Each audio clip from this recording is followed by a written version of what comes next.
What's good, everybody? It's your boy here to get and we're back with another video. Today, we're going to be talking about the WNBA players, Kathy Engelbert, and the owners and their fight for the WNBA players fight for what they believe they have earned and what they believe they deserve, which I agree with.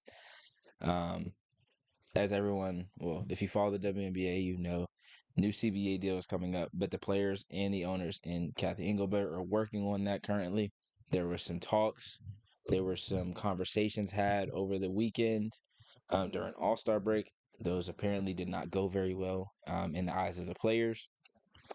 They feel like they weren't heard. They feel like the things that they were asking for or that they had talked about in the past were just, I don't want to say being swept under the rug, but again, I just feel like they, for the most part, from what we heard, people or from what we heard WNBA players say, they didn't feel heard. They didn't feel like they were really being listened to. So I'm here to say this. There's a lot of people that are like, oh, the WNBA doesn't make a profit. The WNBA only, not people don't really want to watch. People only watch for certain players, da da da da, whatever the case may be. The simple fact is this. WNBA players are not looking to be paid what NBA players are being paid. They're looking to be paid a larger percentage of the revenue that is made by the WNBA. They are currently receiving just 9% of the league's revenue. That includes ticket sales, merch, TV deals, which they just signed a massive TV deal not that long ago, like a few months ago. The NBA, the players receive 50%.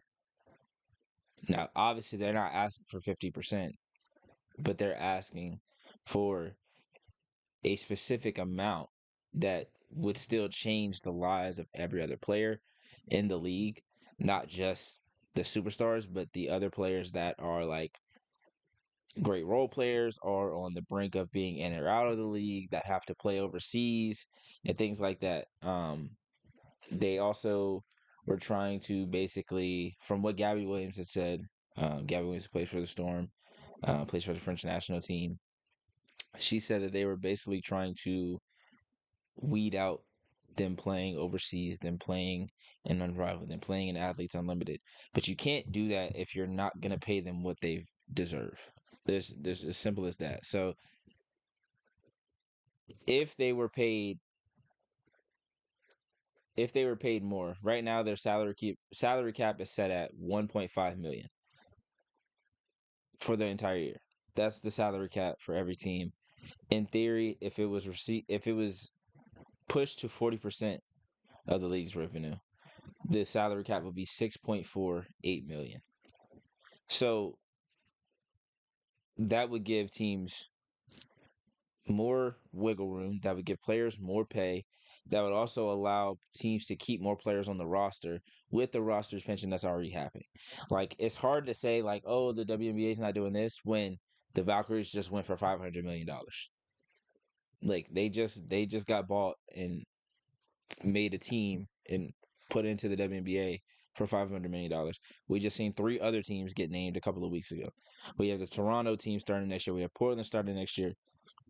For people, fans, and even Kathy to act like these players don't deserve what they've worked for, what they've built. Because let's be honest, all of this has been built by the WNBA players. Everything that has been, everything that has been good, everything that has been, how do I want to word this?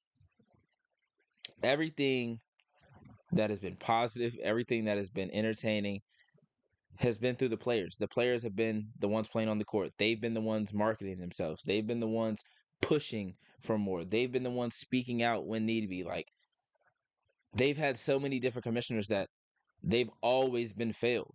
They've always been failed by whoever the commissioner was, because the commissioner was never there to be the commissioner for them. The commissioner was there to move on to their next thing. It was like, oh, if I take this job, then I can move here. If I take this job, I can move here. And Kathy Engelbert says she was not doing that. And to be fair to her, she has done a good job. I feel like she's done a better job than the other commissioners. She's got roster expansion like she said she was going to do and things like that. But there are still some things that she's missed out on. And there's some very simple things that the WNBA as a whole, their marketing team, hasn't done well enough that you're still looking and you're like, okay, there's just small things that you're missing out on. Like, for instance, tonight, this video is probably going out tomorrow, but for instance, tonight, every team plays tonight. I mean, I guess it would be except one because there's 13 teams, but there's 16 or 12 teams playing tonight.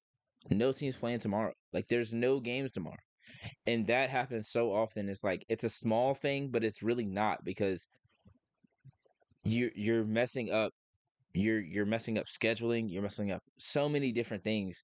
And for them to try to pretend like the WNBA players as a whole haven't been the reason that people started watching. Like, people didn't start watching because the WNBA was just great at marketing. People started watching because Candace Parker was playing, and because Diana Taurasi was playing, and because Sue Bird was playing, and Brittany Griner, and Skylar Diggins, and Maya Moore, and Asia Wilson, Brianna Stewart, Nafisa Collier, now Caitlin Clark, Angel Reese, Paige Becker. It's like the list goes on and on.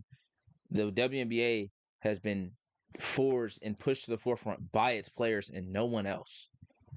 By its players, and then it's the fans. I will say the fans have done that because me as a fan, I feel like I've pushed it.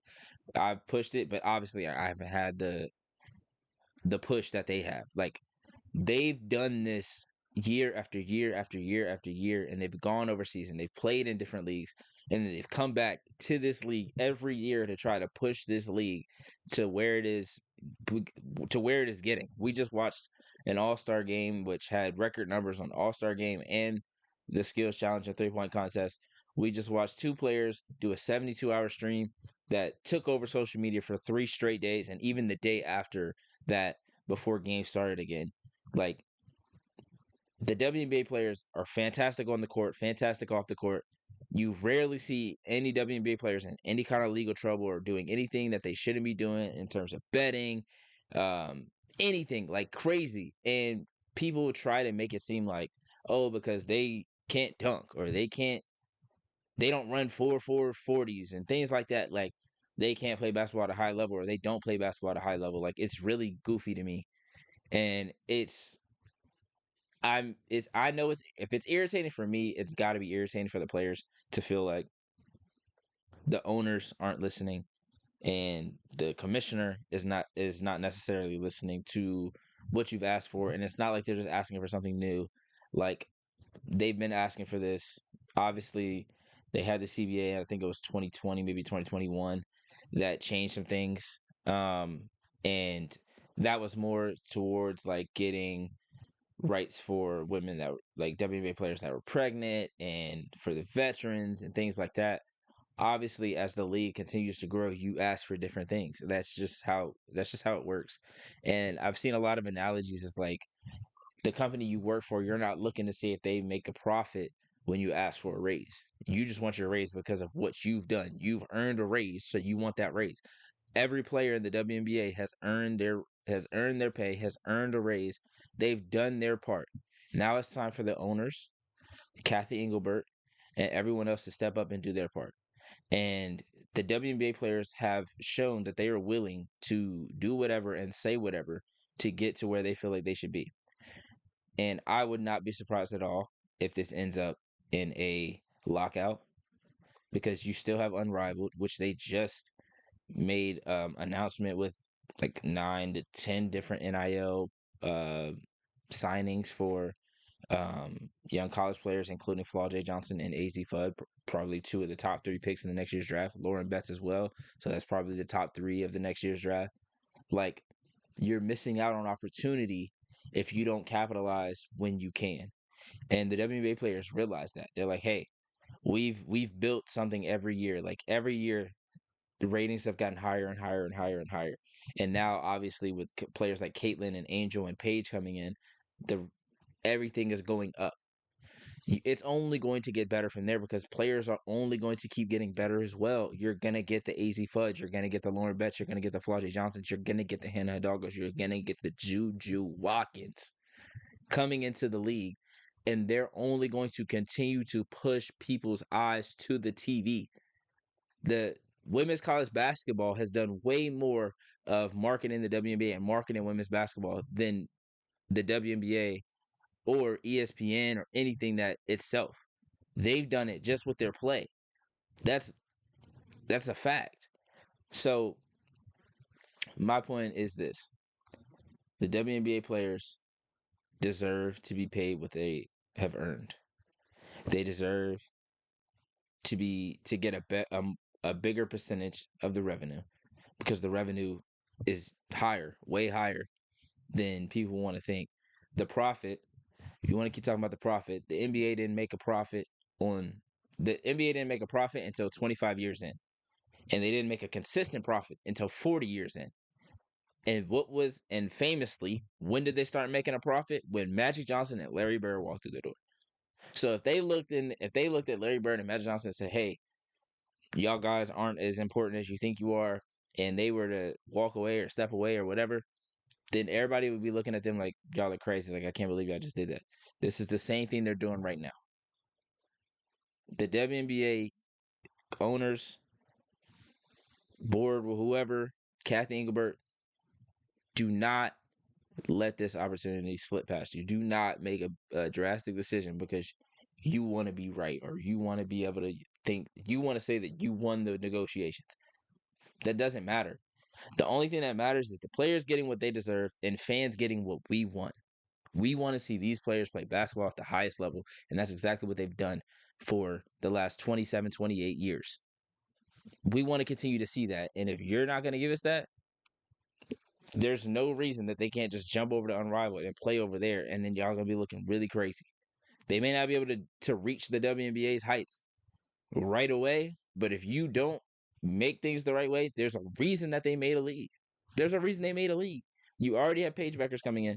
Like, I'm just telling you now, don't don't don't be too egotistical. Don't have too much pride to sit back and say, okay, we're looking at this the wrong way, or we need to come together and have a compromise here.